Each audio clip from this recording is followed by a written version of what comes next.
Okay, this is a hem on a fancy dress, and right now I am sewing, I'm pre-sewing the fabric down for a hem. So I'm going to do a thin rolled hem like this, very thin, and instead of cutting it, so it's going to go up 2 3/8 inch, and my folds are a little over 1/8 of an inch.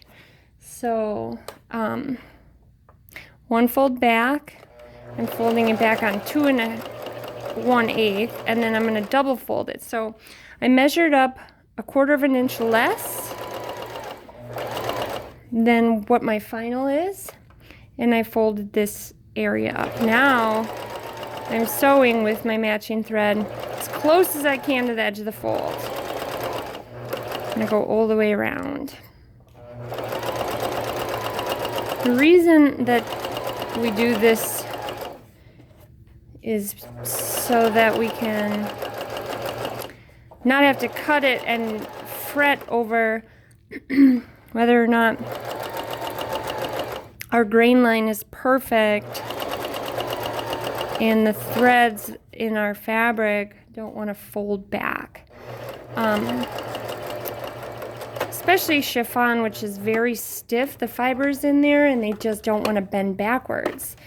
So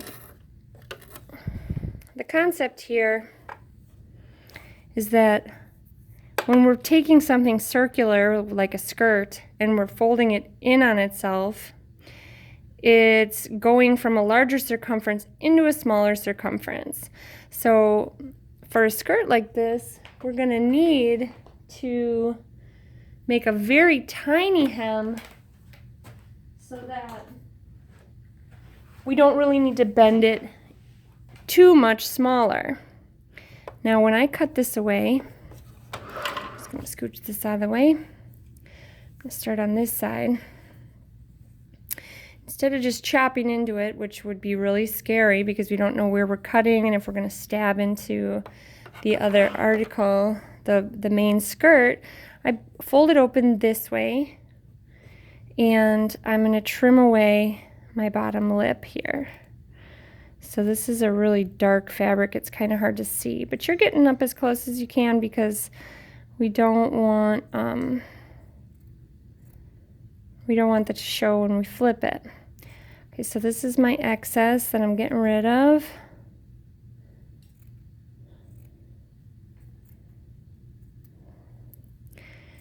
So that's why we do such tiny rolls, is because we're taking a larger circumference and putting it into a smaller one, and the least smaller we can get, the better, the easier it is.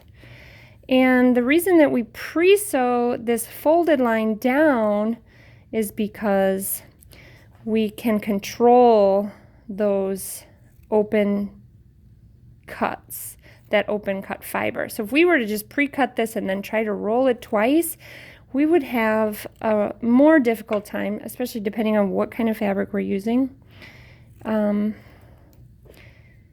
get it to manipulate. And the reason that that's more difficult is because we've released the tension in those fibers, and those loose ends kind of just want to do whatever they want to do, which is to stay in the same direction that they're going. But here we have this extra area that we can use to manipulate the fabric, and it makes it much easier. Okay, so that kind of like hopefully explains a little bit of why this is helping. Now the ones in the stores, they do not do a double. I don't know what machines they're using to sew these. I know they have hemmer feet. Those don't always do the best. I've had better success trying to do a small rolled hem just with my hands. Those gadgets they're kind of neat. You know, it's nice to see them and that they do work, but it's easier to do kind of like, I don't know, you guys can't probably see that, but there's a tiny little corner right there that's double fold. You have to do that by your hand because the hemmers are in your way at the top by the needle that you can't really fully see everything. Okay, so now I've got this raw cut here, and I'm going to go work my way back to the other side so I can double fold it. Okay, and I'm probably going to run out of bobbin thread or top thread on this strip here. So the closer that you can have that first stitch to the fold will help you. Of course, the danger here on these ends is that you can jam it into the machine. So a lot of times what I'll do is I'll start this way, or I'll finish off this way, and then, you know, I'll start from a little ways away from the end and then finish off this at the very end. So it doesn't matter, but I'm just gonna do it like this so you can see. I'm gonna close up that end here first, a little back stitch. Sometimes on these very tippy tip things, I use the pin to kind of help hold that little lip in there. Okay, I got the back stitch going. Now I'm going to flip this around again on my needle. Okay. And we'll trim all that stuff away later. And of course you're using, I mean, maybe you didn't know this, but your needle size is going to be all the difference, and you want the tiniest, thinnest needle that you can. And the reason is these delicate fabrics, they will, it'll go through those teeny holes between the threads much easier. So the closer you can sew to the fold, the better, because when we double fold this now, you're sewing towards the top of that, you can lay your stitches right on the other stitch line, and it's not even noticeable from the back side. It won't be noticeable at all from the front, but from the back, we can hopefully just hide that row of stitches. Not that that's super duper important, because it's not the outside. The other thing that sort of sucks to do the cutting first is that all of these side seams start to split open on you. So when I used to do it like that, I used to have to sew each one of those closed before I did the rolls. And now I don't have to do that because it's secure in there. And that is wonderful.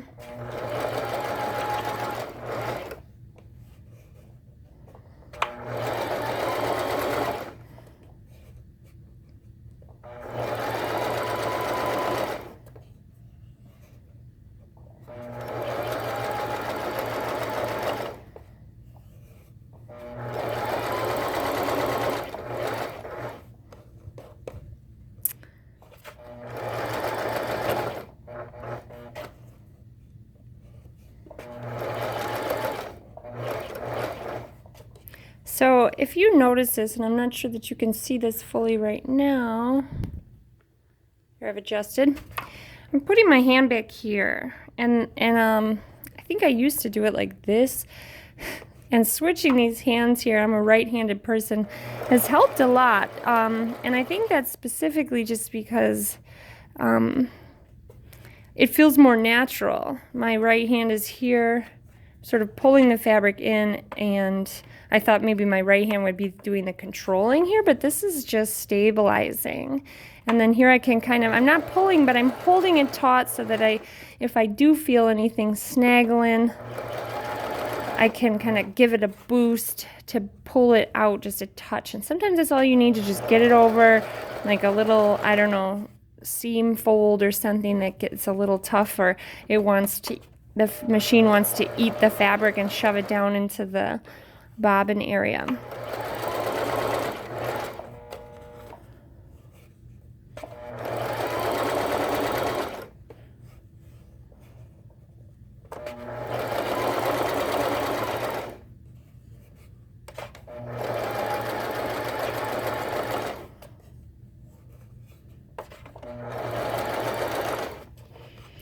So this used to stress me out, and now it is just so much easier.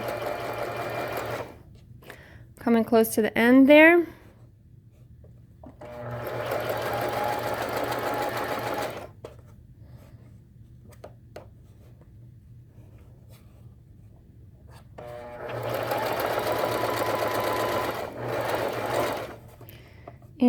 my finger's just kind of in the way, so again, sometimes I'll stick it with a pin to kind of hold it while I drive it up to the edge here. See if I can get that little guy in there a little cleaner.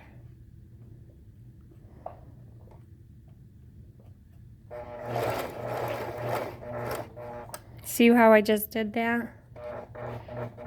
And that pin is helping me stabilize this while I do my back stitches so it doesn't go into the bottom underside of the machine there. So if you ever have the 4 threads coming out, you just kind of typically wiggle it, and that was just that extra top string that's still looping around the bobbin there. Pulls all the way out. Cut it off. I'm going to have to trim that guy up, but let's take a look.